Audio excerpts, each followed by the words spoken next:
0267221162 dari Fakultas Ekonomi dan Bisnis, Prodi Akuntansi, kelas M4D. Yang terhormat dosen pengampu Bapak Dr. Suwito, SE, MSI, AK, CRS, CSRA. Baik, di video kali ini saya akan mempresentasikan hasil tugas saya yang berjudul konten analisis. Di pembahasan kali ini ada beberapa sub pokok yang akan saya bahas. Yang pertama, pengertian konten analisis. Yang kedua, teknik pengumpulan data konten analisis. Dan yang ketiga, teknik penganalisisan. Baik, langsung saja ke pembahasannya. Yang pertama, yaitu pengertian konten analisis.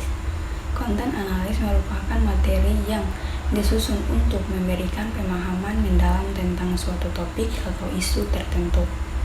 Konten analis tidak hanya menyajikan fakta, tetapi juga melakukan analisis, interpretasi, dan evaluasi terhadap informasi yang disampaikan. Tujuan utama adalah untuk menyediakan wawasan yang lebih dalam kepada pembaca atau pemirsa, sehingga mereka dapat memahami konteks dan implikasi dari suatu peristiwa atau fenomena.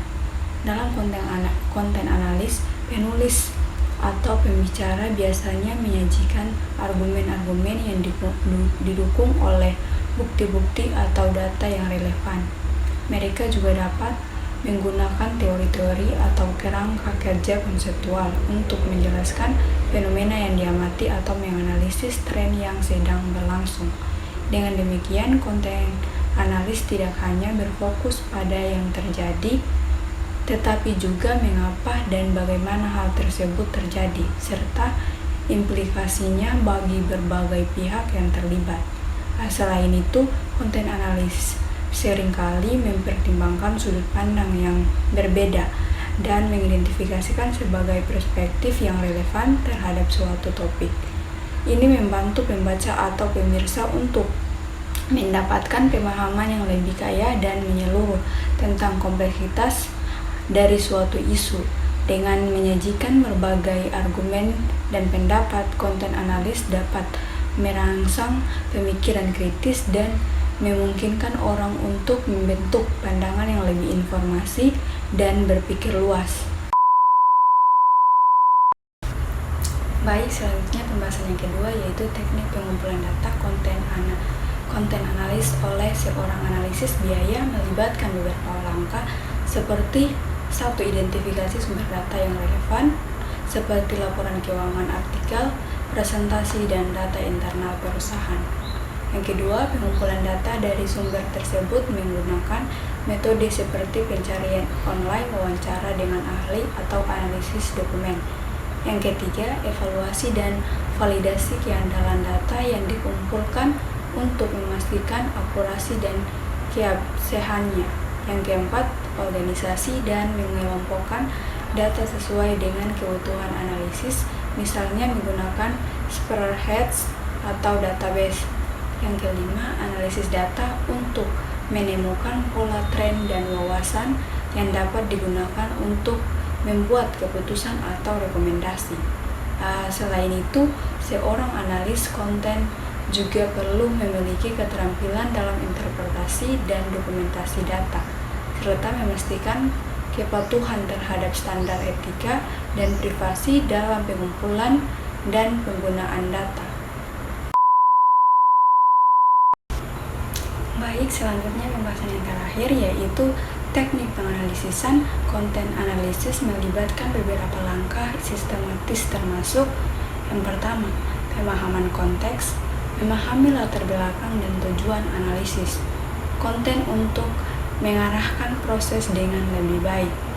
Yang kedua yaitu identifikasi variabel, mengidentifikasi variabel atau elemen kunci yang akan dianalisis seperti kata kunci, tema, atau sentimen. Yang ketiga yaitu klasifikasi data, mengelompokkan data ke dalam kategori atau tema tersebut untuk mempermudah analisis. Yang keempat yaitu ekstraksi informasi, mengambil informasi penting dari konten seperti fakta, statistik, atau opini. Yang kelima yaitu Analisis kualitatif menganalisis konten secara mendalam untuk memahami makna dan implikasinya, misalnya dengan menggunakan metode Colding atau Farmer-Walk analisis tertentu. Yang keenam, analisis kuantitatif menggunakan pendekatan statistik atau metrik numerik untuk menganalisis data secara kuantitatif, misalnya frekuensi, kata kunci, atau distribusi sistemen. Yang ketujuh, visualisasi data membuat visualisasi grafis seperti diagram atau grafik untuk menggambarkan temuan secara jelas dan mudah dimengerti. Yang ke-8, interpretasi dan kesimpulan menginterpretasi temuan dan menarik kesimpulan berdasarkan analisis konten yang dilakukan. Yang ke-9, pelaporan menyusun laporan analisis konten yang ringkas dan informatif, termasuk temuan utama, metodologi, dan rekomendasi. Dan yang ke-10 yaitu verifikasi, melakukan verifikasi dan validasi temuan dengan cara memeriksa kembali data atau mungkin melibatkan pihak lain untuk menginformasi hasil analisis. Teknik-teknik ini membuat penganalisis konten dan menggali wawasan yang berharga dari berbagai jenis data dan konten yang mereka hadapi. Baik, mungkin itu saja yang dapat saya sampaikan. Lebih dan kurangnya saya mohon maaf. Wabillahi taufiq wal hidayah. Wassalamualaikum warahmatullahi wabarakatuh.